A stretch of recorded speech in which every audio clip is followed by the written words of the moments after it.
Allrounder Meguru de l'auteur Hiroki Endo est un manga assez exceptionnel dans son découpage, et très souvent, dans la BD, quand un découpage est bon, c'est qu'il maîtrise très bien la gestion du rythme, mais aussi du temps, qui sont deux choses à nuancer. Les lignes de vitesse sont l'un des nombreux moyens que la BD utilise pour montrer une impression de mouvement à l'image. Une autre manière peut être encore de dédoubler le corps d'un personnage au sein d'une même vignette. Le plus classique restant de juxtaposer des vignettes entre elles, ce qui est d'ailleurs une des bases fondatrices du langage de la BD. Chacune de ces méthodes peuvent se mélanger et possèdent aussi leurs variations, et selon leur utilisation visuelle et narrative, peuvent représenter un mouvement lent ou rapide selon la logique de narration à un instant T. Même en ne faisant que juxtaposer des cases, on peut faire varier la rapidité de l'action, ce qui fait que dans la BD, la temporalité est sans cesse remise en question. Pourtant, en tant que lecteur, nous n'avons pas à faire d'efforts pour comprendre la logique de temps lors de notre lecture. Cette logique reste en partie de l'ordre de l'abstraction, on ne définit que rarement pendant sa lecture le temps réel qui s'écoule lors d'une scène, contrairement à un film où le temps est très souvent concrètement imposé et très régulier. Dans la BD, le rythme de récit comme sa logique de temporalité est tout de même dirigé par l'auteur, mais est aussi interprété par le lecteur. Lorsque l'on est pris dans une scène intense qui s'écoule sur un grand nombre de pages, on rentre dans un tunnel haletant.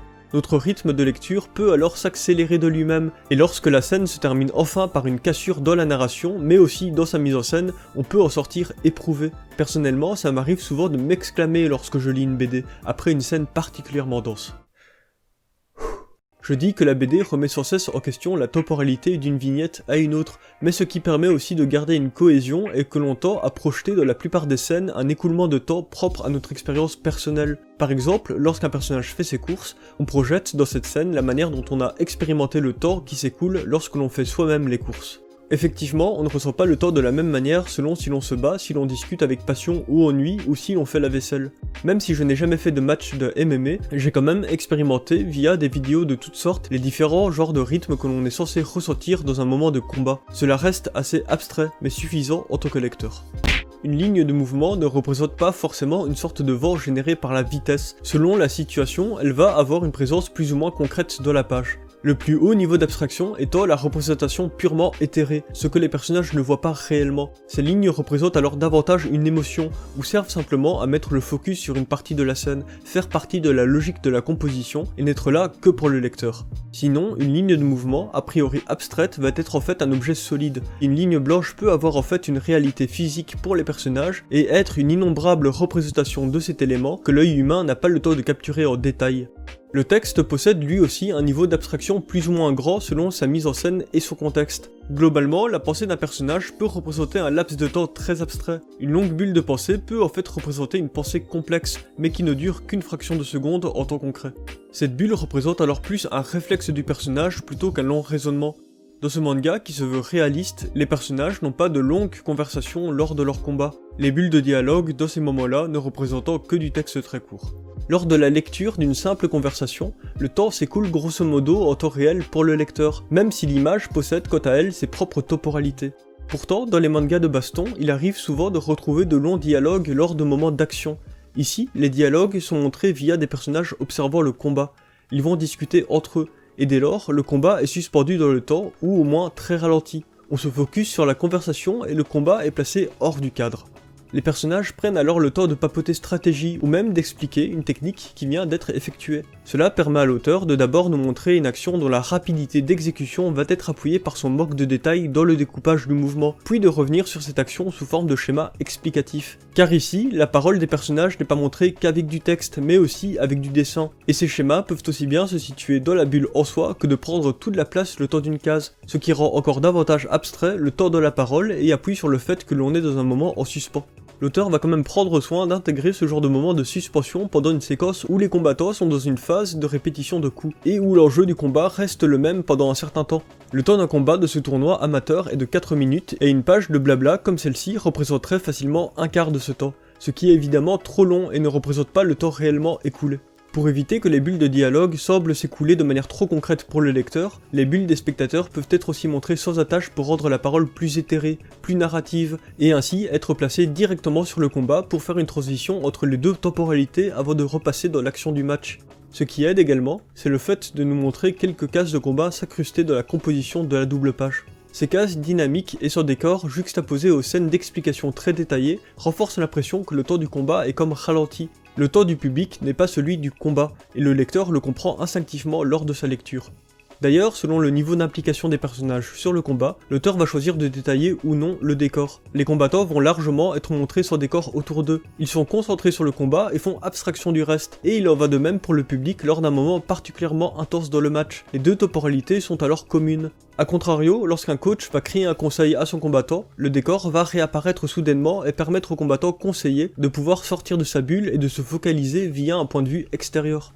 Un autre avantage de la BD est que le texte est fait pour être lu dans la tête du lecteur. Si le texte est récité à haute voix, on va prendre davantage conscience du temps concret qui s'écoule lors d'un dialogue, ce qui peut créer des impressions d'incohérence. Encore une fois, la BD profite de l'abstraction du temps pour manipuler son lecteur. Je vais terminer la vidéo en me concentrant sur un combat qui oppose Meguru et Shigeru. Au début du combat, Shigeru a largement le dessus et mène la danse. C'est la première fois dans le manga que l'on va nous montrer des mouvements qui semblent sortir de Dragon Ball en termes de rapidité de déplacement. Mais comme ce manga se veut très réaliste, on comprend bien vite qu'il s'agit en fait de la perception de Meguru sur son adversaire trop agile pour ses yeux. Meguru n'arrive tellement pas à suivre les mouvements de Shigeru que ce dernier a l'air de se téléporter, et même de réussir à porter des coups en allongeant magiquement son bras. Meguru ne perçoit et reçoit le mouvement du coup de poing qu'à son impact, et sa lenteur de réaction est également appuyée par les bulles de pensée. Pour décoder ce qui se passe, il est obligé de formuler des phrases, plus lentes à parcourir et déchiffrer pour le lecteur par rapport aux images qui quant à elles sont très claires et quasiment instantanées. Aux yeux de Meguru, Shigeru n'est plus qu'un avatar de la vitesse, presque un corps éthéré ne se matérialisant qu'aux impacts de ses coups. Les lignes de vitesse sont également utilisées pour montrer l'émotion de Meguru, qui avait su trouver de l'apaisement avant le début du match, ce que Shigeru fait voler en éclats seulement 2 pages plus loin. Après un rappel à l'ordre d'un de ses coéquipiers, Meguru se reconcentre brièvement en faisant s'exprimer son corps plutôt que les doutes de ses pensées. Pourtant, Shigeru continue d'avoir l'ascendant et sur le même temps d'une case, semble toujours avoir davantage d'action que Meguru, qui lui est figé dans une seule position et une parole qui se répète. Finalement, on va voir Meguru réussir à concrétiser une action sur une double page. Sur ces pages en vis-à-vis, Meguru est montré pour la première fois de manière plus structurée. On va le voir sur chaque case tourner vers la gauche, là où il était balancé auparavant dans toutes les directions. De plus, on va nous le montrer fendre les lignes de vitesse de son poing, ce qui va forcer Shigeru à utiliser pour la première fois une bulle de réflexe, représentation de l'action plus lente que l'image seule. Dans son manga, l'auteur met en place un vocabulaire avec les lignes de vitesse. Plus ces lignes sont denses, plus elles représentent un mouvement rapide. Meguru est représenté sur un fond blanc, là où Shigeru est représenté sur un fond fait en lignes de vitesse. L'environnement dans lequel évoluent les deux combattants diffère car leur rythme de combat n'est pas le même. Cependant, Meguru vient réaliser une attaque surprise. Pour montrer cela, l'auteur utilise le poing de Meguru pour casser le parallélisme des lignes de vitesse. De plus, le noir de son gant appuie lui aussi le décalage soudain de vitesse par rapport au reste de son corps dans la case. Cependant, Meguru reste sur un fond blanc, et Shigeru évite l'attaque en se décalant légèrement, juste à la même vitesse que le poing de Meguru. La dernière partie de l'attaque surprise de Meguru va néanmoins porter, et on peut alors voir le corps entier de Meguru avec sous ses pieds les lignes de vitesse qui viennent se mélanger à celles de Shigeru pour montrer que les deux combattants vont entrer en contact. On peut cependant déjà anticiper le fait que Shigeru va parer cette attaque, car à l'instar de Meguru lors du début de son attaque surprise, les mains de Shigeru viennent casser le mouvement de l'adversaire. Sur la page d'après, j'aime bien le fait d'utiliser les lignes de vitesse pour nous faire ressentir la réalité du sol de l'arène, alors que tout le décor a été effacé. On peut également apprécier la manière dont l'auteur utilise les symboles d'impact pour bien nous faire ressentir un mouvement, à la fois dans sa spatialisation 3D et dans sa puissance. Juste après, le match connaît une courte pause et le décor réapparaît. Ensuite, Meguru se relève et les lignes de vitesse sont utilisées ici pour nous faire ressentir la fatigue et le poids que le match a sur lui. S'ensuit plusieurs pages où le match continue d'être déséquilibré, jusqu'au retournement de situations inattendues. Juste avant, on nous montre 2 cases jumelles où les deux adversaires se jaugent et préparent leur stratégie. Le fait de nous montrer la pensée des deux personnages d'une manière qui se veut simultanée dans le récit, permet au lecteur de ne pas ressentir ici une asymétrie entre action et pensée. Contrairement aux autres fois où Meguru est montré en train de réfléchir seul, ces 2 cases sont ici un statu quo. Au moment décisif, le coup de poing de Meguru est montré en 2 temps pour accentuer sa lenteur. De même, Shigeru va être montré sur 2 cases, ralenti dans ses réflexes via des bulles de pensée. Il y a ici une ambiguïté sur qui a l'ascendant sur l'autre. Shigeru a échoué lors de la page suivante, où il va être de nouveau montré toujours dans sa réflexion. De plus, même si sur les 2 cases les 2 personnages semblent comme figés dans leur position, la représentation du poing de Shigeru va être montrée ralentie, là où Meguru se sera rapproché de son adversaire, mais dont le poing va être en plus au contraire être montré comme plus rapide, car à un plus grand niveau d'abstraction. Un autre indicateur était de regarder de quel côté était le fond de ligne de vitesse, qui finit par s'inverser au profit de Meguru. Sur cette case de suspense, le fond est déjà du côté de Meguru, mais Shigeru a encore un dédoublement de sa silhouette montrée avec des lignes de vitesse plus denses que celles du fond, ce qui accentue encore davantage l'ambiguïté de la scène. Sur une grande case où le temps semble être suspens, on peut voir le décor réapparaître soudainement pour Shigeru. Sa stupeur l'a sorti du rythme du match, là où Meguru est encore entouré des lignes de vitesse. Meguru a réussi finalement sa chope, et les lignes de vitesse communes sur les deux cases jumelles montrent qu'il a finalement réussi à imposer sa temporalité à l'adversaire. Le mouvement de karaté qu'a utilisé Meguru est ensuite expliqué par un personnage du public. C'est le Junsuki, qui permet d'avancer en même temps que de porter un coup de poing. Si on revient en arrière, on se rend compte qu'effectivement, les jambes de Meguru étaient hors champ lors de son attaque surprise. Ce qui fait que, comme Shigeru en début de match, Meguru a semblé se téléporter, ce qui est une excellente utilisation de l'ellipse, un des principes de base de la BD, qui permet de ne pas devoir détailler un mouvement complètement dans son déroulé. On a l'habitude de voir des personnages se déplacer instantanément dans une page de BD, et l'auteur peut jouer de cette habitude pour nous surprendre nous, mais aussi les personnages. Cette scène fait également écho à la première tentative d'attaque surprise de Meguru, dans laquelle l'adversaire et le lecteur ont pu au contraire avoir le temps de bien lire le mouvement complet de Meguru, notamment dans son jeu de jambes, ce qui montrait finalement la faillibilité de son premier plan, qu'il aura ensuite corrigé.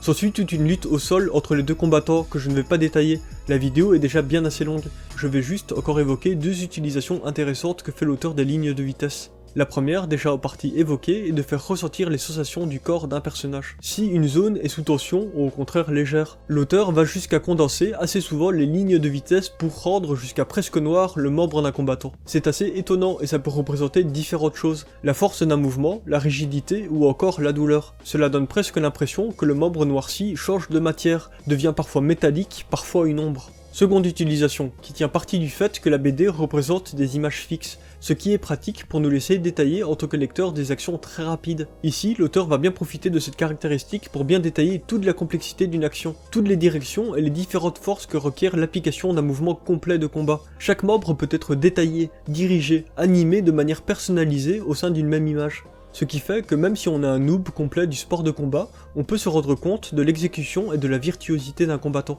Voilà qui conclut cette vidéo assez dense. J'espère que cela vous aura plu, l'analyse de mise en scène de baston restera probablement un des thèmes clés de cette chaîne. Toutes mes vidéos ne sont pas autant un grattage de tête, mais le combat est toujours un excellent prétexte pour toujours réinventer et penser plus loin les codes de la BD. Voilà, n'hésitez pas à vous abonner et à aller fouiller le contenu de cette chaîne qui est assez hétéroclite. Je vous remercie pour votre temps de cerveau et vous dis à bientôt pour de prochaines vidéos. Perfect.